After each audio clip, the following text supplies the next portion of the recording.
Wow, it's a spectacular view. It's a great beach. It's one of the nicest beaches that I've been to. That's when he's not in Washington speaking out against Keynesian-style stimulus spending. It is the equivalent of trying to put out a fire by pouring gasoline on it. We have to understand that the housing bubble, the financial crisis of 2008, two events that I predicted and warned about, were the consequences of government stimulus. So this is our office here in Dorado. Distance is no barrier. I used to do my daily radio show. I had a syndicated shows, but this allows me to do live interviews with CNN or CNBC or Fox. Even from Puerto Rico, Schiff is ready and happy to post, blog, or argue his case live on mainstream TV. And in his luxury home, not far from the beach, we sat down to work through some of Schiff's controversial and frankly quite alarmist thoughts on the state of the US economy. Thanks very much indeed for meeting with us. Peter Schiff, we've come to see you because you've become quite, I say, notorious in the world of financial commentary. So what was it that took you from simple, plain old stockbroking to the fund manager that you are now? Well, I guess I was more of a traditional stockbroker in the early to mid 1990s. I was buying American stocks predominantly for my clients. Sure, philosophically, politically, I was still libertarian, but I was recommending U.S. stocks, and it really wasn't until the latter 1990s during the tech bubble where I thought this is nuts. I couldn't believe the prices that people were paying, the pie in the sky valuations for companies that I knew would never survive. I mean, I knew these business models of these dot-coms, not only would they not justify the valuation, I didn't even think that they could survive. I thought they were going to go out of business. And so I initially was worried about what would happen to the U.S. economy when this tech bubble burst, because I saw a lot of resources going into tech, a lot of jobs, and a lot of malinvestments. And so not only was I worried about the excessive valuations, but I was worried about the economic implications for the economy when this tech bubble burst. But then what happened when the bubble burst in 2001, and then we had the September 11th terrorist attacks. I was very surprised at what Alan Greenspan did. He slashed interest rates down to 1%, and I thought that was a mistake. And I saw the impact early on in 2002, 2003, that policy was having on the housing market. And I said, wait a minute, the Fed is doing a lot more damage now. So now I ended up having to move even more money offshore because now I sensed an even bigger crisis. And I was no longer bearish on the U.S. stock market because I saw that the Fed was putting a floor beneath asset prices by printing money. But I thought the dollar decline would negate those gains, and therefore I wanted to invest abroad, and I wanted to invest in gold, and I wanted to invest in commodities. And of course, we had a huge run because when I started buying gold in 2001, it was under $300 an ounce. It rose as high as $1,900 by 2011. I started buying oil. It was $20 a barrel or less. It went up to 150. The dollar lost half its value during that time period. The euro doubled, the New Zealand dollar doubled, a lot of these currencies went way up. And I made a tremendous amount of money during that time period. And then, of course, I made money in 2007 because I was short the subprime market. That was another thing that I did, is we set up a hedge fund in 2006 to short subprime. But then, when the 2008 crisis happened, now, once again, the Fed did everything wrong. Bernanke did even larger mistakes. He set the country up for an even greater fall. So this process has been ongoing. It started off as my being concerned about the tech bubble, then the housing bubble, and now the everything bubble, whatever you want to call what we have now, because we have a bubble in housing, a bubble in stocks, a bubble in bonds, a bubble in student loans, in automobiles, in credit cards. I mean, you name it, the Fed has created a bubble in it. And so this is much more dangerous, but I have been, trying to stay ahead of the Fed this entire time, and this whole process has been evolving. And, it's not going to end well. Let's talk about the politics of it. So you're a fund manager at the moment. You have dabbled with politics. You ran for Senate in Connecticut. You worked with Ron Paul on his presidential campaign. Are you a potential politician? And does that mix with economics anyway? Well, I mean, I don't know if I'm ever going to be a politician. I don't think I was being much of a politician when I ran for office the last time, which is probably why I didn't win. You know, when you're playing politics, it's all about telling the people what they want to hear, rather than telling them what you think they need to hear. And so it's difficult for me to actually, you know, be a politician, but that doesn't mean I may not run for office again in the future. You never know what the future may hold. And certainly if the U.S. economy evolves in the way that I believe that it will, I think things are going to get pretty bad in the United States. And hopefully they'll get to the point where people are really interested in a different direction, where people will lose confidence in government to fix their problems and try to think about solving their own problems and having a government that simply gets out of the way and makes that possible. And, you know, a lot of people, when they voted for Donald Trump was promising to make America great again. And I'd love my country to be great again, but I realize that no leader is going to do that. That if we're going to reclaim our greatness, we need to reclaim our freedom.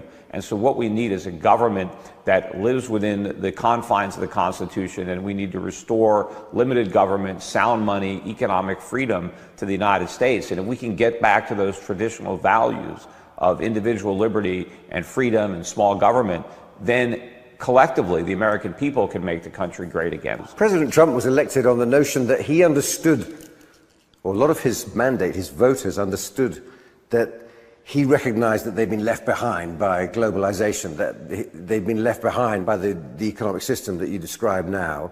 So do you recognize, in your view, a positive step that President Trump is a sign that those concerns are being taken on board now in the political body? Well, Trump tapped into the vein of discontent, and you know, he said a lot of things when he was running for office that are very similar to the things that I've been saying, as far as how bad the economy is and how the phony statistics kind of cover up what's really going on, and that got him a lot of votes. But what he didn't do, and maybe this is why he is president, is because he didn't actually level with the voters as to the difficult road ahead if we actually want to get back to genuine prosperity. Donald Trump made it sound as if all he needs to do is renegotiate some trade deals and cut taxes, and America is going to be great again. That it's simply a function of having the wrong leaders. That if we just had a smart businessman running this gigantic government, that everything would be better. And that's not the truth. We don't want to run a gigantic government. We want to dismantle a giant government. I mean, he's found a lot of people to run these government departments and agencies. I'd rather him find these people to shut down these government departments and agencies, because they're not going to run it any better than the bureaucrats who ran it before. And Donald Trump did not prepare anybody for any type of short-term sacrifice. He was just going to make everything better instantly. And I'm afraid that a lot of people are going to be disappointed when that does not happen. So you really would welcome the arrival of something cataclysmic that would change the entire political system? Well, I don't know about cataclysmic, but sometimes when you have a problem, let's say you have a drinking problem or a drug problem, usually you don't get around to doing anything about it until you hit rock bottom, right? Maybe a guy has lost his job and his wife has left him before he finally admits he has a problem and is willing to do something about it. So we have a serious problem in the United States, and I do believe that it's going to take a bigger crisis before we actually do anything about it. As long as the world is foolish enough to keep lending Americans money, Americans will keep spending it, right? As long as the government can keep going into debt, as long as the Federal Reserve can keep interest rates artificially low so that we can keep this house of cards economy from collapsing, that's what we're going to do. Much of Peter Schiff's economic philosophy is rooted in a deep mistrust of big government, in particular income tax. In a moment, we talk about his father, Irwin Schiff, an anti-tax campaigner who died in a federal prison.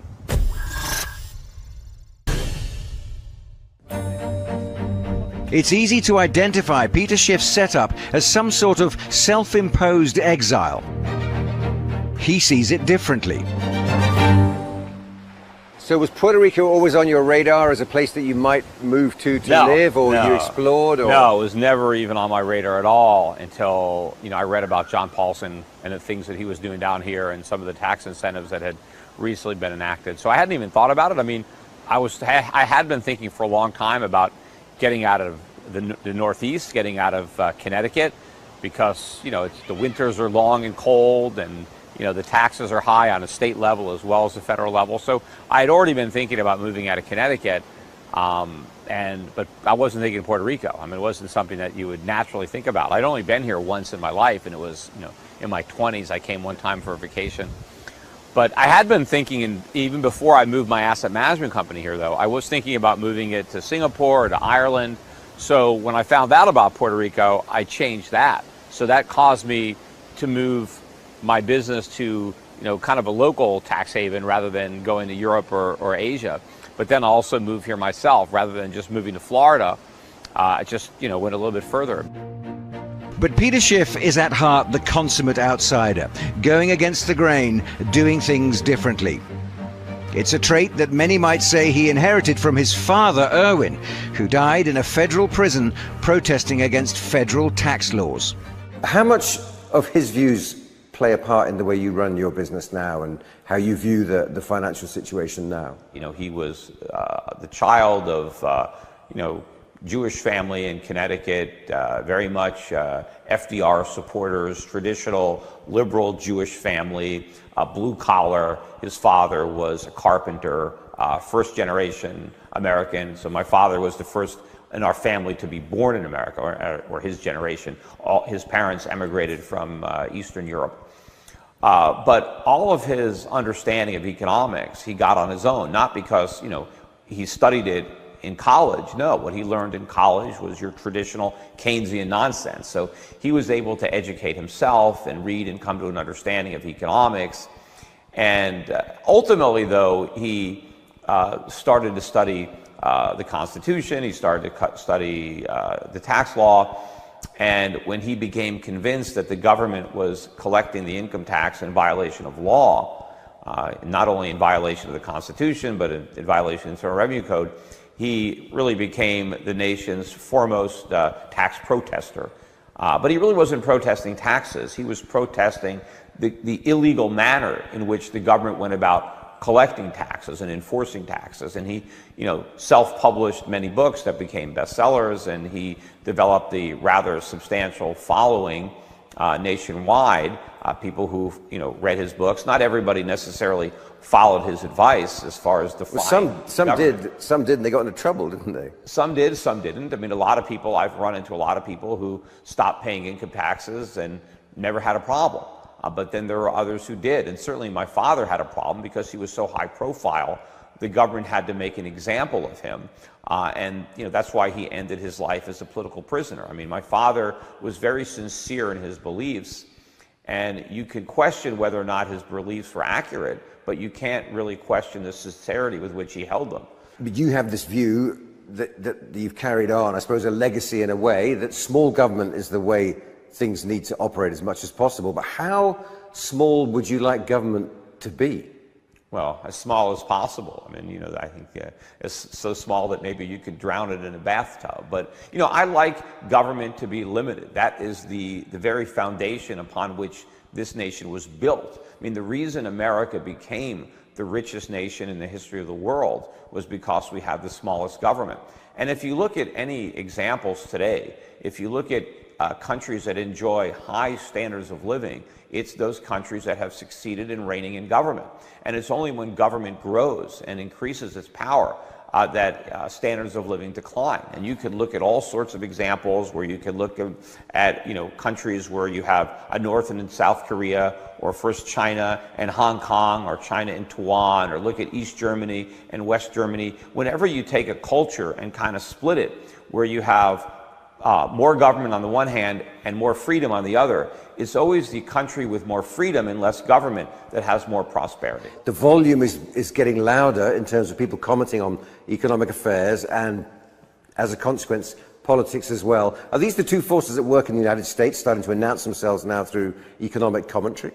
Well, I think maybe the internet and the fact that people now have a bigger voice than they used to, when all you could do is turn on the television and see what's on CBS or NBC. I think that the internet has more democratized this type of information, and people have a venue. I mean, somebody like me, you know, if there was no internet, how would I be able to reach the number of people I reach unless I was able to go through a mainstream media outlet where I had, just 5 minutes of sound bites, and not even that, because I'll be on cable television for 5 minutes, yet there are 2 or 3 other people on at the same time as me, and you try to get a word in here and there.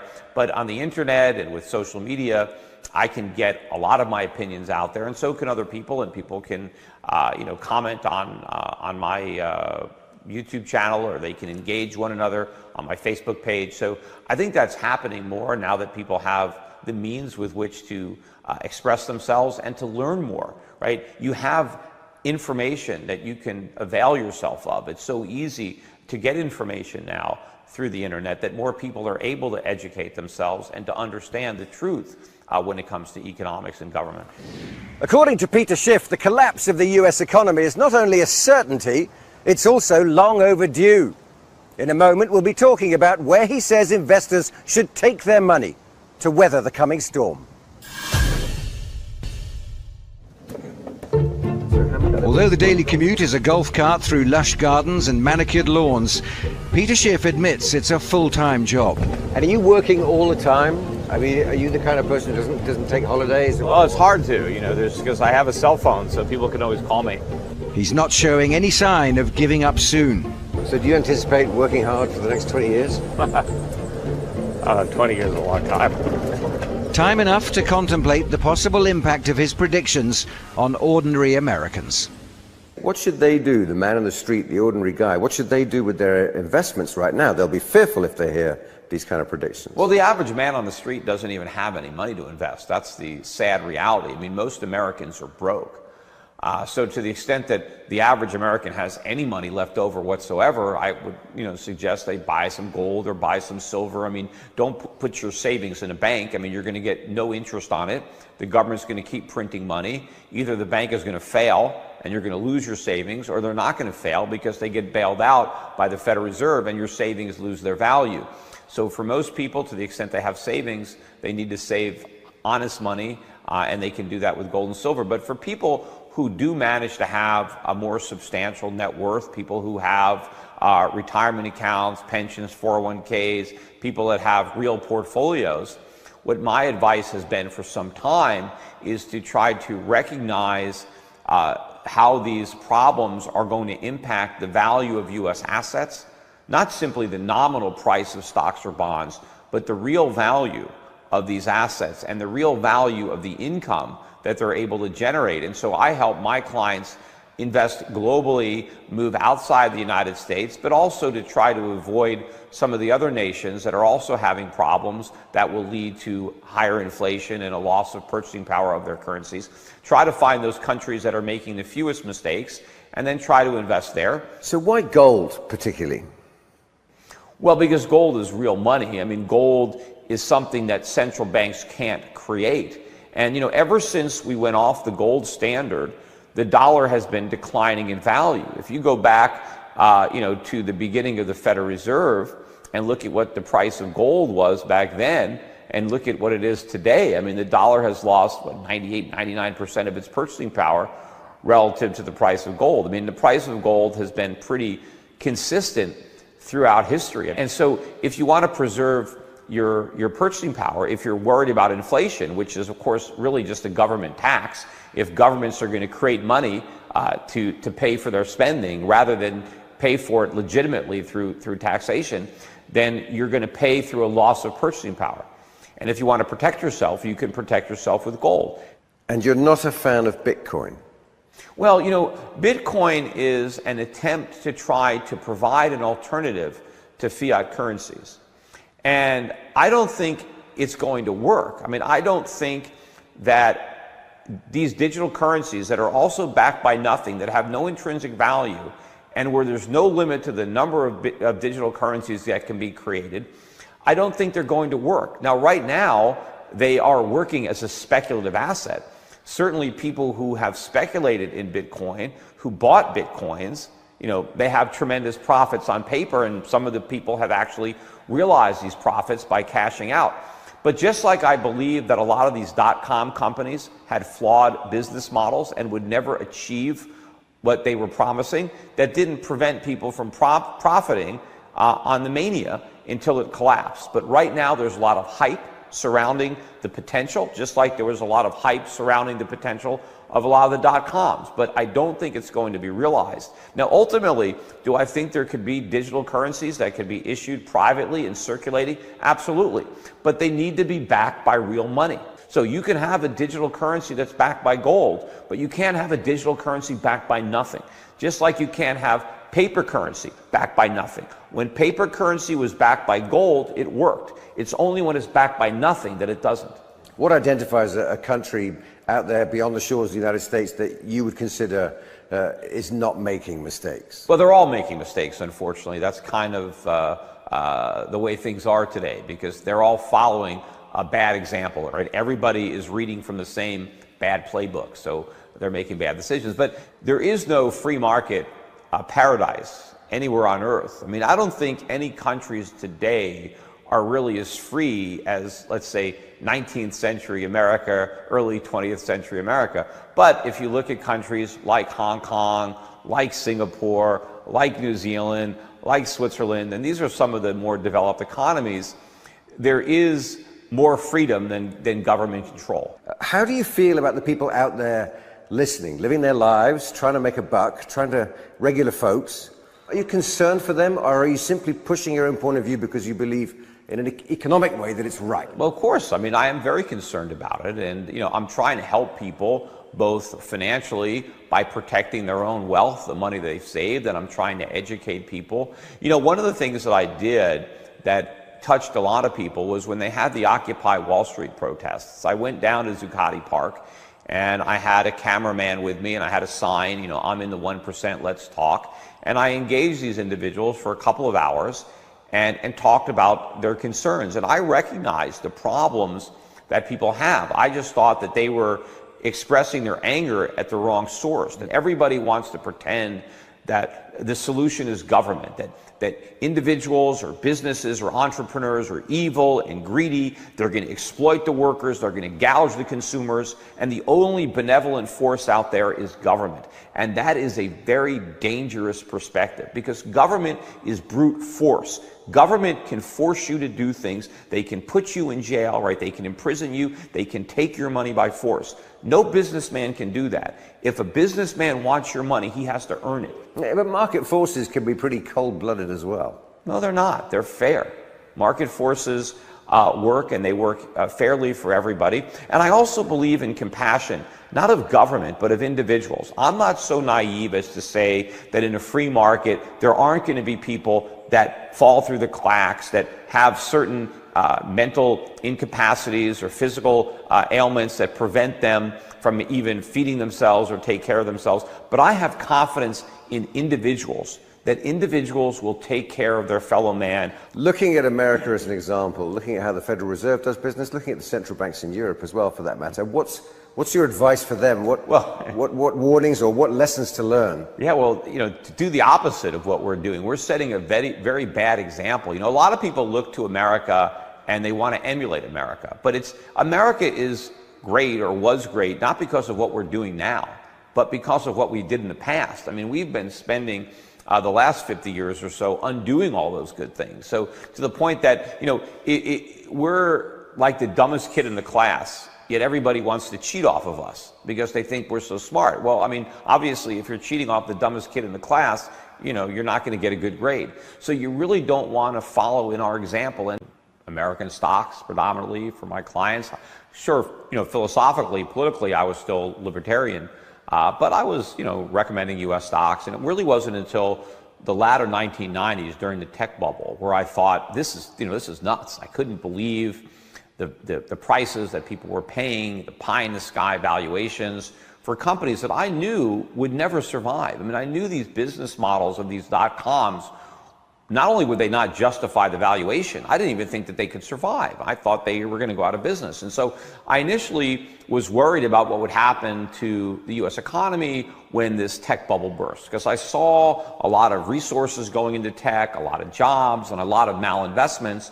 And so not only was I worried about the excessive valuations, but I was worried about the economic implications for the economy when this tech bubble burst. But then what happened when the bubble burst in 2001, and then we had, of course, the September 11th terrorist attacks.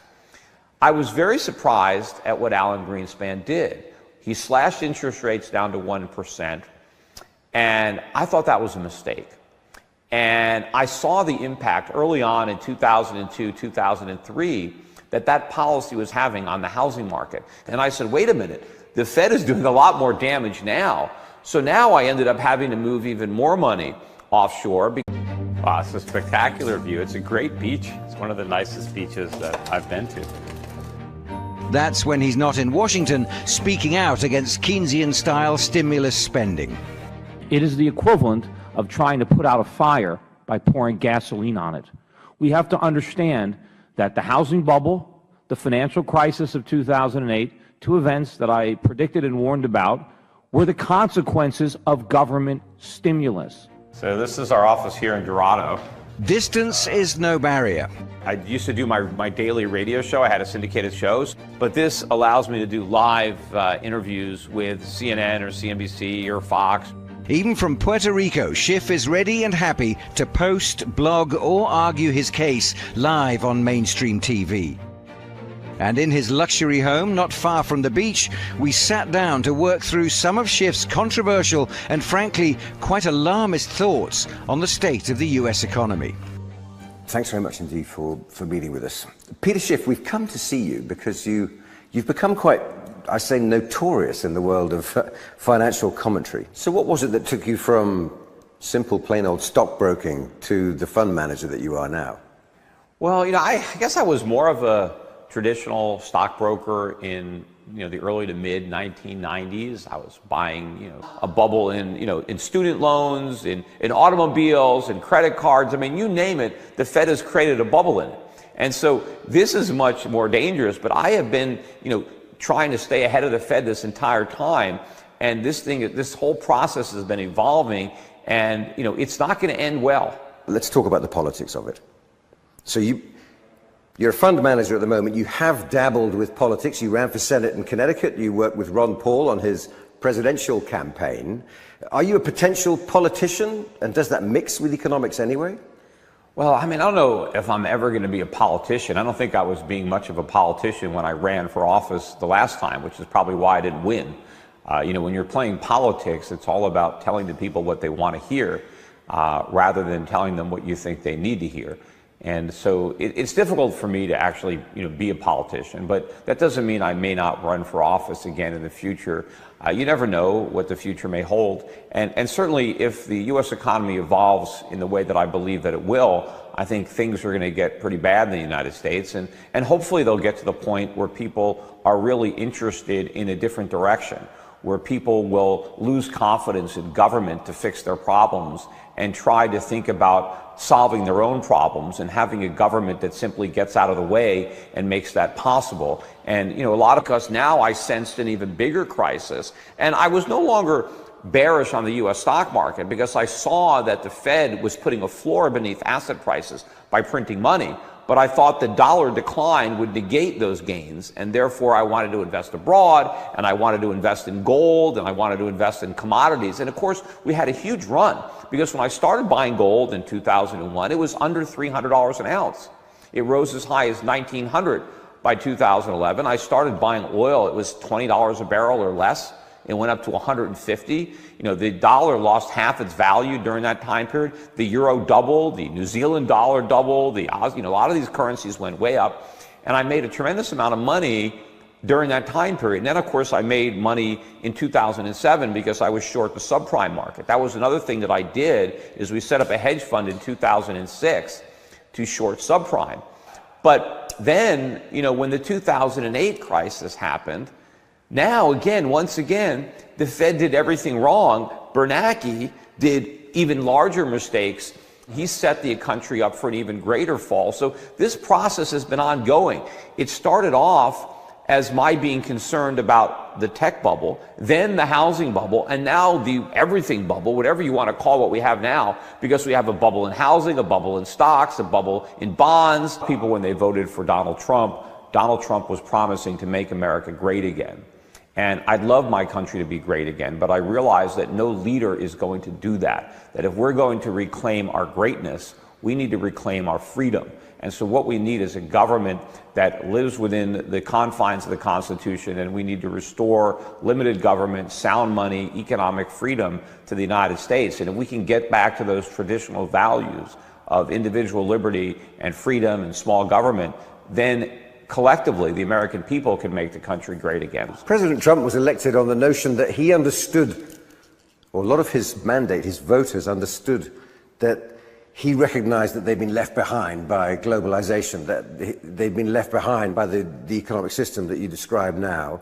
So do you recognize, in your view, a positive step that President Trump is a sign that those concerns are being taken on board now in the political body? Well, Trump tapped into the vein of discontent, and you know, he said a lot of things when he was running for office that are very similar to the things that I've been saying, as far as how bad the economy is and how the phony statistics kind of cover up what's really going on, and that got him a lot of votes.